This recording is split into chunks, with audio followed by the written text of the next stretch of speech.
Hello everyone, welcome back to my channel Azar concept classes.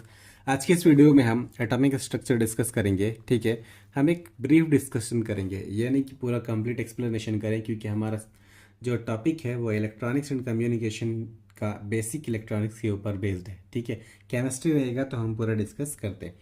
तो सबसे पहले हम जानेंगे कि एटम्स क्या होता है। तो उसका हमने डेफिनेशन लिखा है कि smallest unit of matter that retain the property of an element. ठीक है, किसी भी मैटर यानी कि किसी भी सबस्टांसेस का जो स्मॉलेस्ट यूनिट होता है वो हमारा एटम कहलाता है। ठीक है, अगर किसी भी एलिमेंट का बात करें तो वह एटम से मिल करके बनता है। वो जिस तरह का एटम से मिल करके बनता है उसी तरीके का प्रॉपर्टी एक्वायर करता है। ठीक है, फिर से अगर हम बात करें तो एटम्स जो होता है उसको हम थ्री सब एटॉमिक पार्टिकल्स में कैटेगराइज कर सकते हैं। क्यों? क्योंकि वो कंसिस्ट करता है थ्री सब एटॉमिक पार्टिकल्स का। अब उसका नाम क्या है? प्रोटॉन होता है, न्यूट्रॉन होता है और इलेक्ट्रॉन होता है। ठीक है, प्रोटॉन क्या है? प्रोटॉन जो होता है वो पॉजिटिवली चार्ज्ड पार्टिकल है, लोकेटेड होता है न्यूक्लियस में। ठीक है, अभी न्यूक्लियस क्या है वो हम आपको बताएंगे। उसी तरीके से न्यूट्रॉन क्या होता है? न्यूट्रॉन जो होता है वो एक ऐसा पार्टिकल है जो चार्ज के बेसिस पे बात करें तो वो न्यूट्रल होगा, यानी कि उसका चार्ज जीरो रहेगा और वो भी न्यूक्लियस में प्रेजेंट होता है। ठीक है, और इलेक्ट्रॉन कैसा है? इलेक्ट्रॉन जो होता है वो हमारा नेगेटिवली चार्ज पार्टिकल होता है और वो न्यूक्लियस के अराउंड रिवॉल्व करता है, ये न्यूक्लियस के अंदर नहीं रहता है। ठीक है, तो आप ये बात समझ गए कि न्यूक्लियस में कौन कौन रहेगा? प्रोटॉन और न्यूट्रॉन रहेगा। और कोई भी एलिमेंट का एक एग्जाम्पल ले लेते हैं, तब आपको अच्छे से समझ में आएगा। यहाँ पे देखिए, हमने एक एग्जाम्पल लिया सोडियम का। सोडियम का आपको पता है एटॉमिक नंबर 11 और एटॉमिक मास नंबर 23 होता है। एटॉमिक नंबर को जेड से रिप्रेजेंट करते हैं और एटॉमिक मास नंबर को ए से रिप्रेजेंट करते हैं। ठीक है, तो आपको इलेक्ट्रॉनिक कन्फिग्रेशन याद होगा क्लास 10 में कि अगर सोडियम का 11 है तो उसको 2 8 1 लिख सकते हैं, यानी कि n is equal to 1। First shell में 2 इलेक्ट्रॉन होगा, n इक्वल टू 2 यानी कि 2। सेकेंड सेल में 8 इलेक्ट्रॉन और थर्ड में 1 इलेक्ट्रॉन होगा। तो लास्ट सेल इसका 3 है। ठीक है, और लास्ट शेल में जो इलेक्ट्रॉन होता है हम उसको वैलेंस इलेक्ट्रॉन भी बोलते हैं। ठीक है, तो इसका वैलेंस इलेक्ट्रॉन कितना है? ये इसका 1 है।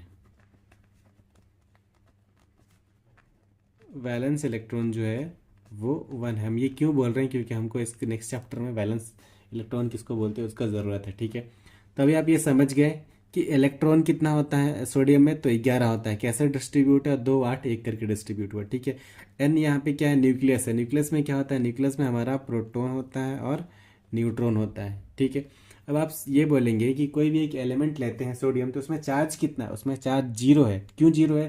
क्योंकि उसमें जितना इलेक्ट्रॉन है उतना ही प्रोटॉन है। ठीक है, और वो किसके बराबर होता है? वो उसके एटॉमिक नंबर के बराबर होता है। तो हम ऐसा बोल सकते हैं जेड एटॉमिक नंबर जो होता है वो बराबर होता है नंबर ऑफ प्रोटॉन के और नंबर ऑफ इलेक्ट्रॉन के। ठीक है, तो जितना पॉजिटिव चार्ज उतना ही नेगेटिव चार्ज। इसका मतलब है कि एलिमेंट जो होता है, एलिमेंट हो या कंपाउंड मॉलिक्यूल कुछ भी हो, वो हमारा न्यूट्रल रहेगा चार्ज में। क्यों? क्योंकि अगर 11 पॉजिटिव चार्ज है यानी 11 प्रोटॉन है तो 11 इलेक्ट्रॉन भी है, तो +11 -11 0 होना है। ये एक बात समझ गए हम।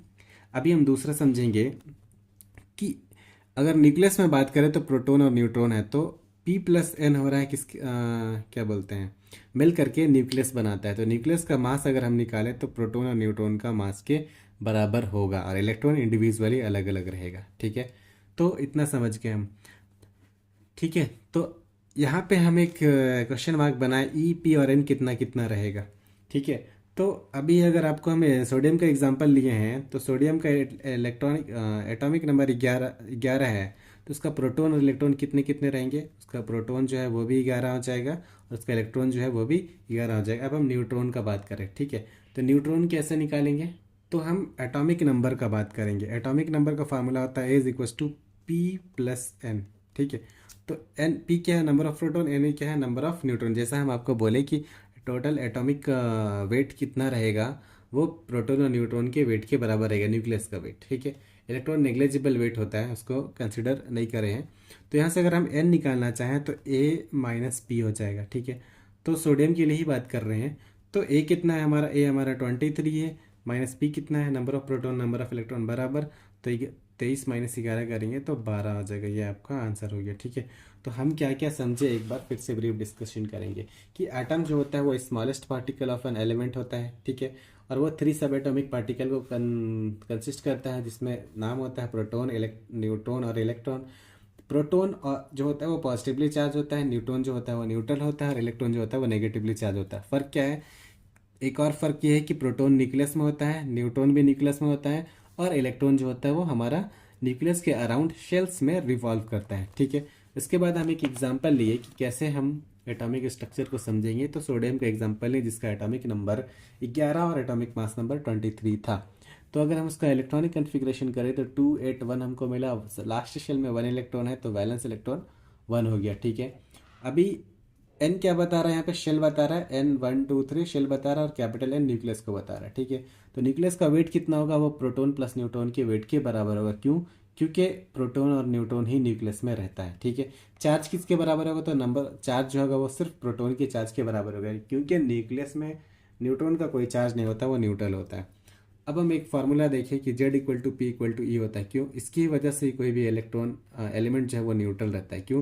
क्योंकि जितना नंबर ऑफ प्रोटॉन है उतना पॉजिटिव चार्ज, और जितना नंबर ऑफ इलेक्ट्रॉन है उतना नेगेटिव चार्ज, और वो दोनों एक दूसरे को कैंसिल करके न्यूट्रल हो जाता है। ठीक है, क्योंकि एक पॉजिटिव चार्ज का वैल्यू जितना होता है उतना ही नेगेटिव का भी होता है। ठीक है, अब उसके बाद बात करें कि number of electron proton neutron कितना कितना रहेगा, तो हम एक फार्मूला देखिए, Z equal to P equal to E. तो अगर एटॉमिक नंबर 50 है तो 50 इलेक्ट्रॉन 50 प्रोटॉन रहेगा। उसी तरीके से A equal to P plus N होता है तो N equal to A minus P हो जाएगा। ठीक है, ये दो फार्मूला आपको याद रखना है। ये पहला फार्मूला हम इसको बोलेंगे Z equal to P equal to E, और दूसरा formula A equal to P plus N. ये काफ़ी इंपॉर्टेंट है।